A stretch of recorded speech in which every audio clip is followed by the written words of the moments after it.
Wales have qualified for the semi-finals of a major tournament for the first time in their history as they overcame Belgium by 3-1 in a fascinating Euro 2016 quarter-final tie at Lille Metropole. Wales will now face Portugal in the semi-final but will be without their star man Aaron Ramsey, who picked up a second yellow of the tournament. In the other quarterfinals match, Germany will be facing Italy in Bordeaux tonight. The world champions will be looking to snap their Italian nightmare as they have lost every single tournament knockout game to the men in blue.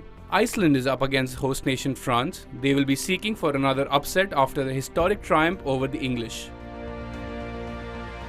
All eyes will be on the Stade de France with the spot in the semi-finals on the line. News Street Desk.